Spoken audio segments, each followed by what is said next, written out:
관세는 외국이 내는 돈이 아닙니다. 결국 소비자와 기업, 그리고 투자자가 나눠서 냅니다. 그래서 지금 주가, 물가, 환율이 같이 흔들리는 거예요. 관세 뉴스가 뜨면 많은 사람이 미국이 외국을 압박하는 장면만 떠올립니다. 그런데 경제 안에서는 전혀 다른 순서가 돌아갑니다. 국경에서 시작해서 가격표로 가고, 가격표에서 기업 이익으로 가고, 거기서 다시 주가와 환율로 번집니다. 오늘은 이 순서를 한 번에 정리해볼게요. 관세가 누가 내는 돈인지, 왜 생활비와 기업 실적이 같이 흔들리는지, 그리고 왜 시장이 소비자 물가보다 먼저 겁을 먹는지 딱 끊어서 보겠습니다. 이 영상은 정치 입장 정리가 아니라 경제 구조 해설입니다. 마치는 영상이 아니라 덜 헷갈리게 보는 영상으로 가겠습니다. 먼저 관세를 가장 간단하게 정리해볼게요. 관세는 국경을 넘는 물건에 붙는 세금입니다. 핵심은 외국 정부가 내는 게 아니라 수입업자가 국경에서 먼저 낸다는 겁니다. 타임의 짧은 설명 영상도 바로 이 구조를 보여줬죠. 예를 들어 미국 회사가 해외에서 만든 제품을 들여오면 세관에서 관세를 냅니다. 그 다음 선택지는 생각보다 많지 않아요. 가격을 올려서 소비자에게 넘기거나 가격을 못 올리고 회사 마진이 줄어들거나 둘을 조금씩 섞는 겁니다. 그래서 관세는 헤드라인만 보면 국가 대 국가의 힘겨루기처럼 보이지만 경제 안에 들어오면 가격과 마진을 나눠 때리는 구조예요. 이 한 문장만 이해해도 관세 뉴스가 훨씬 덜 추상적으로 보입니다. 이제 물가로 어떻게 번지는지 보죠. 관세가 붙었다고 해서 모든 가격이 같은 속도로 오르진 않습니다. 회사마다 얼마를 소비자에게 넘길지, 얼마를 자기 마진에서 감당할지 다르게 결정하거든요. 하지만 중요한 건 어느 쪽이든 비용이 생긴다는 점입니다. 2026년 1월 26일 로이터즈 보도를 보면 미국 기업들은 관세가 관리 가능하다고 말하면서도 실적 시즌에 들어서자 마진 압박을 계속 언급했습니다. 소비자들이 이미 높은 가격에 지쳐 있어서 추가 인상을 순순히 받아들이지 않는다는 거예요. 그 보도 안에는 상당히 의미 있는 숫자도 나옵니다. 하버드 쪽 추적 자료를 인용하면서 국내제와 수입제 모두 관세 이전 체제보다 더 비싸졌다고 설명합니다. 이 포인트가 중요해요. 관세는 수입품만 비싸게 끝나는 문제가 아니라 경쟁 구도 자체를 바꿔서 국내 업체 가격에도 영향을 줄 수 있거든요. 해외 제품이 비싸지면 국내 업체도 가격을 올릴 여지가 생깁니다. 그러면 소비자 입장에서는 선택지가 줄고 가격 압력은 더 넓게 번집니다. 그래서 관세는 한 나라를 벌주는 도구라기보다 시장 전체 가격 체계에 마찰을 넣는 장치에 가깝습니다. 그런데 기업은 항상 가격을 마음대로 올릴 수 없잖아요. 여기서 두 번째 충격이 옵니다. 마진입니다. 원가가 오르는데 소비자가 버티면 회사는 실적에서 맞습니다. 로이터즈가 2026년 1월에 다룬 흐름도 딱 그거였어요. 겉으로는 매니저벨이라고 말하지만 실제 코멘트는 이익률 방어가 쉽지 않다는 쪽에 훨씬 가까웠습니다. 이건 굉장히 중요합니다. 시장은 매출보다 마진 변화에 더 민감하게 반응하는 경우가 많거든요. 매출은 버텨도 원가율이 올라가면 영업이익이 먼저 눌립니다. 특히 유통, 소비재, 자동차, 산업재처럼 공급망이 길고 부품과 원자재를 여러 나라에서 조달하는 업종은 관세 충격을 계단식으로 맞을 수 있습니다. 그래서 관세 뉴스가 나올 때 실제로 봐야 하는 건 정치인의 발언보다 실적 발표에서 나오는 세 문장입니다. 가격 인상 가능성, 소비 둔화 신호, 마진 가이던스. 이 세 개가 동시에 나빠지면 시장은 거의 바로 반응합니다. 이제 왜 주가가 소비자 물가보다 먼저 흔들리는지 보겠습니다. 주식시장은 현재를 사는 곳이 아니라 미래를 당겨서 가격에 넣는 곳이잖아요. 관세 발표 직후 마트 가격표가 그날 바로 다 바뀌진 않습니다. 하지만 투자자는 이미 계산을 시작합니다. 앞으로 매출은 어떨까? 마진은 얼마나 깎일까? 소비는 둔해질까? 보복 관세는 어디까지 번질까? 즉, 아직 벌어지지 않은 손익 변화를 먼저 할인해버리는 겁니다. 2025년 4월 로이터즈 보도를 보면 유예 발표가 나와도 시장이 금세 안심하지 못하는 장면이 나옵니다. 문제가 사라진 게 아니라 정책 방향이 여전히 흔들리고 최종 그림이 안 보였기 때문이죠. 시장에선 나쁜 뉴스 자체보다 불확실성을 더 싫어하는 경우가 많습니다. 세율이 높다는 사실도 부담이지만 다음 주에 뒤집힐지, 누가 보복할지, 법원이 어떻게 판단할지 모르는 상태가 밸류에이션을 더 누르기도 해요. 그래서 관세 국면에서 주가가 흔들리는 건 단순 공포라기보다 미래 현금 흐름의 할인율과 이익 추정치 조정이 동시에 일어나는 문제라고 보시면 됩니다. 그럼 환율은 왜 같이 흔들릴까요? 여기서 많은 분들이 달러는 무조건 오른다, 혹은 무조건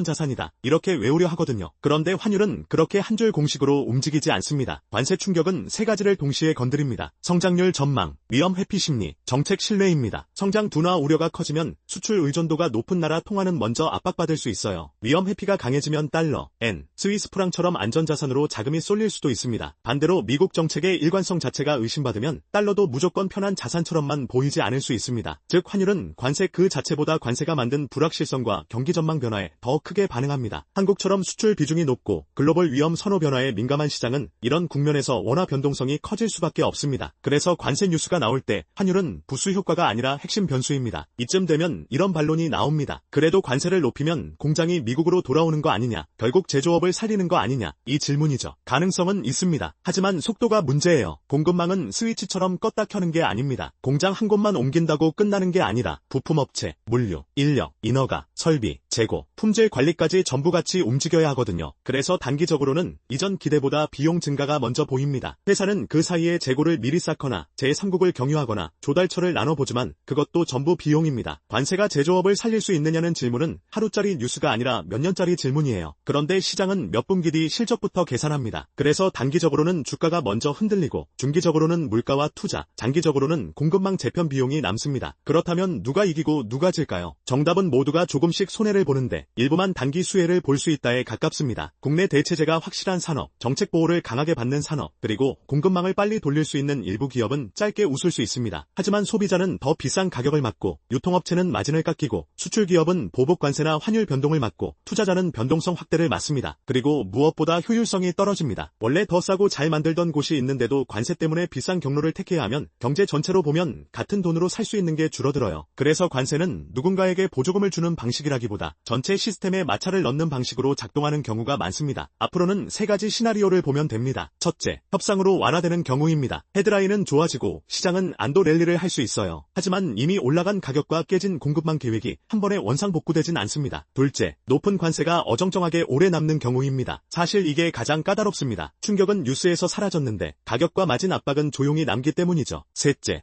제격화입니다. 보복이 더 커지고 법적 불확실성과 정치 일정이 겹치면 시장은 다시 성장 둔화와 인플레이션을 같이 걱정하게 됩니다. 경기는 둔해지고 가격은 쉽게 안 내려가고 시장은 더 예민해집니다. 이 조합이 가장 피곤한 시나리오예요. 그래서 이 이슈를 볼 때 우리가 체크해야 할 건 생각보다 명확합니다. 첫째, 관세요 숫자만 보지 말고 실효 부담이 얼마나 남는지 보세요. 둘째, 기업 실적 발표에서 가격 인상, 소비 둔화, 마진 압박이라는 표현이 동시에 나오는지 보세요. 셋째, 환율과 안전자산 움직임이 단순 공포인지 정책 신뢰 문제까지 번지는지 보세요. 넷째, 공급망 이전이 정말 실행되는지 아니면 말만 큰지 보세요. 관세는 뉴스에선 한 줄입니다. 하지만 경제에 들어오면 아주 긴 경로를 탑니다. 국경에서 시작해서 가격표를 지나 기업 이익으로 번지고 주가와 환율까지 흔듭니다. 그러니까 다음에 관세 속보가 뜨면 이 질문부터 던져보세요. 누가 먼저 돈을 내고 누가 나중에 버티지 못하고 시장은 그걸 얼마나 먼저 알아챘는가? 이 순서로 보면 관세 뉴스가 훨씬 덜 시끄럽고 훨씬 더 선명하게 보일 겁니다. 그런데 여기서 한 가지 의문이 남습니다. 이렇게 비용이 많이 드는 정책이면 왜 정치권은 계속 관세 카드를 꺼낼까요? 이유는 정치적으로 설명하기가 너무 쉽기 때문입니다. 우리가 손해보고 있다. 상대가 언페어하다. 국내 산업을 지켜야 한다. 이 프레임은 매우 직관적이거든요. 반면 관세의 비용은 천천히 퍼집니다. 국경에서 한 번에 크게 터지는 게 아니라 몇 달에 걸쳐 가격, 마진, 투자, 환율로 나눠서 퍼져요. 정치적 메시지는 즉각적이고 선명한데 경제적 비용은 느리고 분산돼 보이는 겁니다. 그래서 관세는 효율성보다 상징성이 앞서는 정책으로 반복해서 등장합니다. 실제 체감이 잘 되게 상품 하나로 생각해 볼게요. 예를 들어 운동화 한 켤레가 있습니다. 해외 공장에서 만들고 배에 실어 보내고 수입업자가 들여오고 유통업체가 매장에 깝니다. 여기서 관세가 붙으면 비용은 국경에서 한 번 늘어나죠. 그런데 끝이 아닙니다. 운송비, 보험, 창고비, 환율 변동, 재고 조정, 판촉 전략까지 같이 흔들립니다. 브랜드는 한 번에 가격을 다 올리면 판매량이 꺾일까 걱정하고 유통업체는 할인폭을 줄이거나 구색을 조정합니다. 소비자는 같은 브랜드를 사되 더 싼 라인을 찾거나 구매 시점을 늦춥니다. 그러면 관세 하나가 매출 감소, 재고 부담, 브랜드 전략 변화로 이어집니다. 관세는 세금 한 줄이 아니라 실물 경제 안에서 연쇄 반응을 일으키는 장치라는 뜻입니다. 또 하나, 무역 적자 숫자도 항상 단순하게 보면 안 됩니다. 포린 팔러시 레퍼런스에서 미국의 대유 상품 무역 적자 2,360억 달러가 언급됐죠. 이 숫자는 정치적으로 굉장히 강한 메시지입니다. 그런데 여기엔 빠지기 쉬운 함정이 있습니다. 상품 적자는 커도 서비스 수지는 다를 수 있고 고부가가치 산업의 수익 구조는 별도로 봐야 하거든요. 즉 적자 숫자 하나만으로 우리가 일방적으로 당했다라고 결론 내리면 경제 구조를 놓치기 쉽습니다. 그래서 무역 뉴스는 항상 두 단계로 봐야 합니다. 첫째는 정치가 강조하는 숫자, 둘째는 그 숫자 뒤에 있는 산업 구조와 수익 구조입니다. 이 두 개를 같이 봐야 정책이 왜 나왔는지와 실제로 누가 부담하는지를 구분할 수 있습니다. 그럼 한국 시청자 입장에선 이걸 왜 봐야 할까요? 우리가 미국 소비자가 아니더라도 영향은 들어옵니다. 첫째, 환율 경로입니다. 위험 회피가 강해지고 수출 전망이 흔들리면 원하는 변동성이 커질 수 있습니다. 둘째, 수출 업종 경로입니다. 반도체, 자동차, 기계, 화학처럼 글로벌 공급망에 묶인 산업은 직접 관세, 우회 수출, 수요 둔화, 환율 변동을 함께 맞을 수 있습니다. 셋째, 생활비 경로입니다. 직접 미국 세금을 내지 않아도 글로벌 가격이 흔들리면 원자재와 중간재, 해외 브랜드 가격에 간접 영향이 들어옵니다. 그래서 관세는 미국 뉴스 같지만 사실 한국 투자자와 소비자에게도 충분히 현실적인 변수입니다. 마지막으로 관세 뉴스를 볼 때 버려야 할 오해 세 가지만 짚고 갈게요. 첫째, 관세는 외국이 내는 돈이라는 오해. 아닙니다. 수입업자가 먼저 내고 결국 소비자와 기업, 투자자가 나눠 맞습니다. 둘째, 관세는 발표되면 바로 국내 제조업이 살아난다는 오해. 둘째, 현실은 그 사이에 비용과 혼란이 먼저 쌓입니다. 셋째, 관세는 물가 뉴스일 뿐이라는 오해. 실은 물가보다 먼저 기업 이익과 주가, 환율이 반응할 수 있습니다. 그래서 관세 이슈를 볼 때는 세율만 보지 말고 가격, 마진, 실적 가이던스, 환율, 공급망 움직임을 같이 봐야 합니다. 이 순서가 잡히면 뉴스는 훨씬 덜 시끄럽고 경제는 훨씬 더 입체적으로 보입니다.